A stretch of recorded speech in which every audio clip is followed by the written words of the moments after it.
ఏంటి మచ్చా నీకేంటి మంచిగా బీటెక్ జాయిన్ అయ్యాడు ఆరాంగా ఎంజాయ్ చేస్తున్నావు అని చెప్పి ఒకడు. ఆ తర్వాత ఇంకొకటి వస్తాడు, నీకేంట్రా బీటెక్ జాయిన్ అయినా 4 years తర్వాత మంచిగా 10 lakh ప్యాకేజ్ వస్తుందని చెప్పి ఒకడు.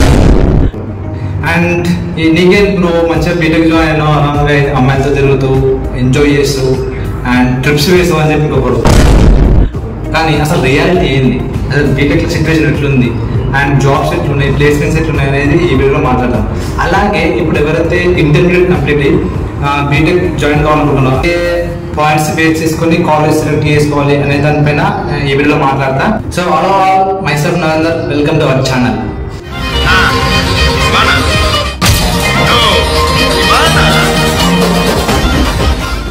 అండ్ వీడియో స్టార్ట్ చేసే ముందే చెప్తున్నా, ఈ వీడియోని పక్కా ఎవరన్నా మీ తమ్ముళ్ళు కానీ మీ సిస్టర్స్ కానీ ఎవరన్నా ఇప్పుడు ఇంటర్మీడియట్ కంప్లీట్ అయ్యి బీటెక్లో జాయిన్ కావాలనుకుంటున్నారో వాళ్ళకైతే పక్కా షేర్ చేయండి, ఎంతో కొంత యూజ్ అవుతుంది ఈ వీడియో.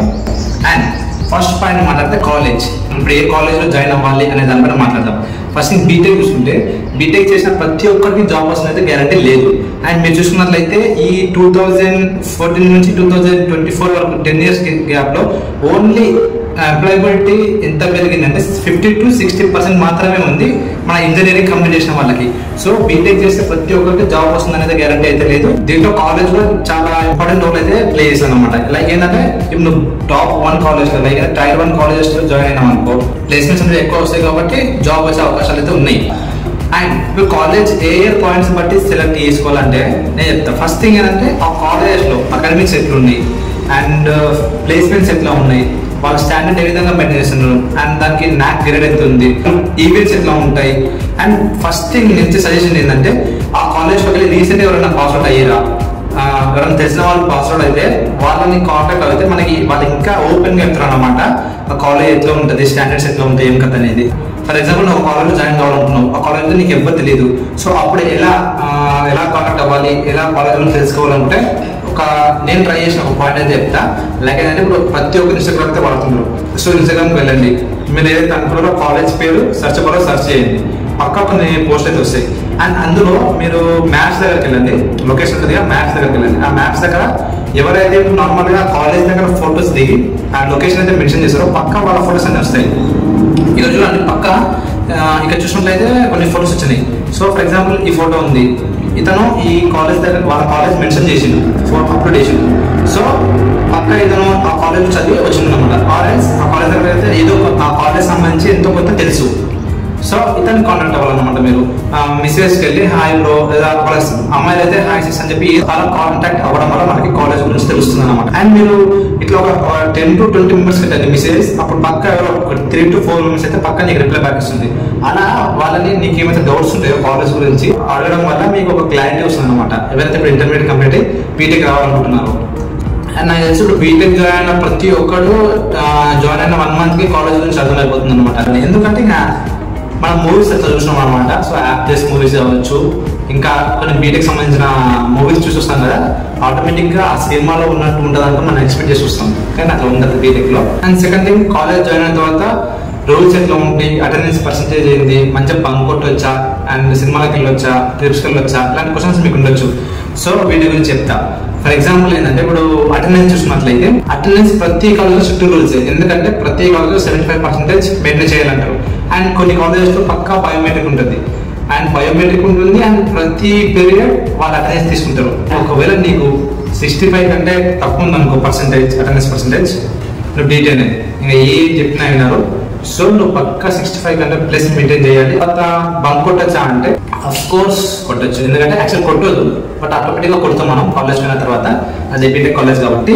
అండ్ ఎగ్జామ్స్ ఎట్లా జరుగుతాయి అవన్నీ ఉండొచ్చు. ఎగ్జామ్స్ ఎట్లా ఉంటాయంటే మిడ్ ఎగ్జామ్స్ ఉంటాయి, ఇంటర్నల్స్ ఉంటాయి, ఎగ్జామ్స్ ఉంటాయి అండ్ సెమ్ ఎగ్జామ్స్. ఇందులోనే అసైన్మెంట్స్ అని, రికార్డ్ రాయడం అని, ల్యాబ్ అబ్జర్వేషన్ అని ఇలా చాలా ఇస్తారు అనమాట. సో దోలో తీరిపోద్ది అనమాట ఒక్క సెమ్ కంప్లీట్ చేయాలంటే, ఎందుకంటే అసలు మీకు టైమే ఉండదు. అండ్ వీటితో పాటు మధ్యలో ప్రజెంటేషన్ తీసుకురామంటారు, అంటే పీపీటీ చేసుకుంటామంటారు. ఆ పీపీటీ చేసుకొచ్చి ఒక టాపిక్ ఇస్తారు, పీపీటీ చేసుకొచ్చి క్లాస్లో ప్రజెంట్ చేయాలి. సో దట్ ఇలాగా ఆ టాపిక్ గురించి నువ్వు లైక్ మ్యాక్సిమం ఇంగ్లీష్లో ప్రజెంట్ చేయాలి. అండ్ నా కమింగ్ టు ప్లేస్మెంట్స్, ఇప్పుడు ప్రతి కాలేజ్లో ప్లేస్మెంట్స్ అయితే లేవు. అండ్ చాలా మంది అందరూ ఉంటారు బీటెక్ దగ్గర 10 lakh ప్యాకేజ్ వస్తుంది, 12 lakh ప్యాకేజ్ వస్తుంది, 20 lakh ప్యాకేజ్ వస్తుంది. మాక్సిమం అంత ప్యాకేజ్ రావు. ఒకవేళ అంత ప్యాకేజ్ రావాలన్నా Tier 1 కాలేజ్ నుంచి పాస్ అవుట్ కావాలి. లైక్ ఐఐటి కానీ ఎన్ఐటి కానీ ఇలాంటి కాలేజెస్ నుంచి పాస్ అవుట్ అయితే నీకు కొద్దిగా వాల్యూ ఉంటుంది అనమాట. ఎందుకంటే అక్కడ నాలెడ్జ్ చాలా ఉంటుంది, అక్కడ నువ్వు నాలెడ్జ్ గెయిన్ తీసుకోవడానికి అవకాశాలు ఎక్కువ ఉంటాయి అనమాట. అదే నువ్వు నార్మల్ టైర్ 2 కాలేజ్ కానీ ఇంకా చిన్న కాలేజ్లో బీటెక్ చేసినా వేస్ట్. వాళ్ళు ఓన్లీ బీటెక్ సర్టిఫికేట్ చూడరు, పక్కా నీకు అడిషనల్ గా స్కిల్స్ ఏమైనా చూస్తారు. నీకు ప్రోగ్రామింగ్ లాంగ్వేజ్ వచ్చా అండ్ కమ్యూనికేషన్ స్కిల్స్ ఎట్లున్నాయి, ఇంటర్వ్యూ ఎట్లా ఫేస్ చేయగలుగుతావు, ఇలాంటి అన్ని స్కిల్స్ అయితే చూస్తారు. ఇంకా నీకు బీటెక్ కాకుండా వేరే కోర్సెస్ ఏమైనా చేసినావా ఇలాంటివి అన్ని చూస్తాం అనమాట. సో 10 lakh ప్యాకేజ్ వస్తుంది అనేది అంత ఈజీ అయితే కాదు. అండ్ ఫస్ట్ థింగ్ 80+ వస్తేనే గొప్ప అనుకోవాలి. ఈ సిచ్యువేషన్ లో 8 LPA 6 LPA అంటే ఈ ప్రెసెంట్ ఉన్న 2024 ట్రెండ్ చూస్తే ఇక్కడ. అండ్ సో అండ్ నీకు 8 LPA+ రావాలంటే కూడా చాలా స్కిల్స్ అవసరం. ఏదో నార్మల్గా నువ్వు బీటెక్ చేసినావు అండ్ నీకు 9 GPA+ ఉంది అయినా సరే నీకు ఇయ్యరు. నీకు స్కిల్స్ కావాలి, కమ్యూనికేషన్ స్కిల్స్ చూస్తాడు. ఇలాంటివి అన్ని వాళ్ళు చూసిన తర్వాతే నేను సెలెక్ట్ చేశాను అనమాట.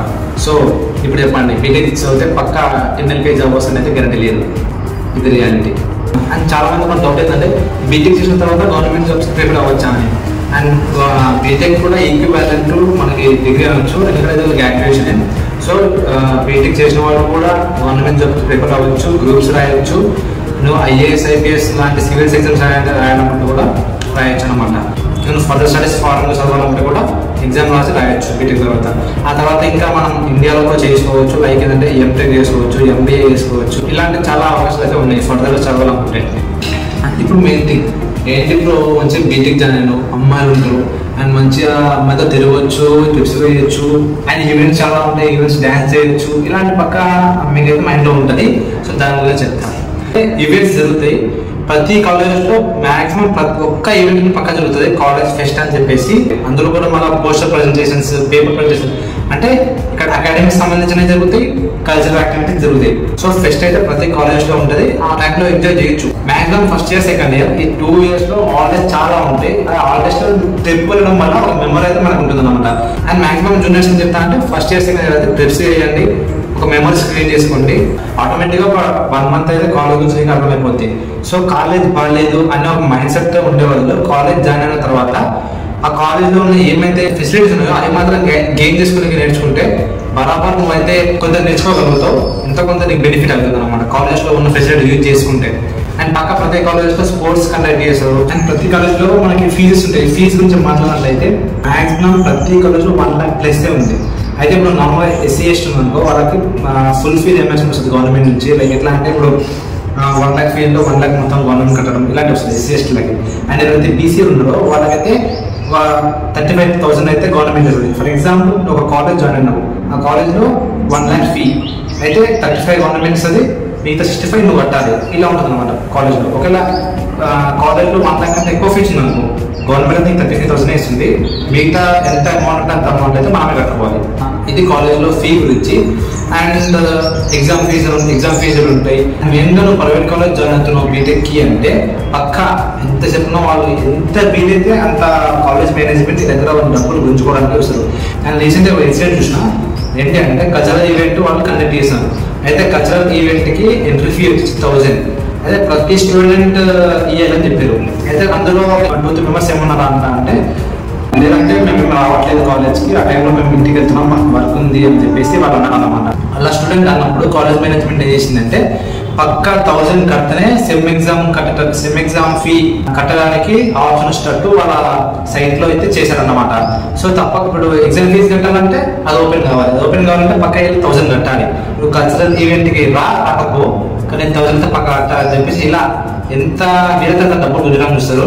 అండ్ ఎగ్జామ్ ఫీజు 2,000 3,000 ఎంత ఇష్టపడితే అంత ఉంది కాలేజ్ ఎగ్జామ్ ఫీజు అయితే.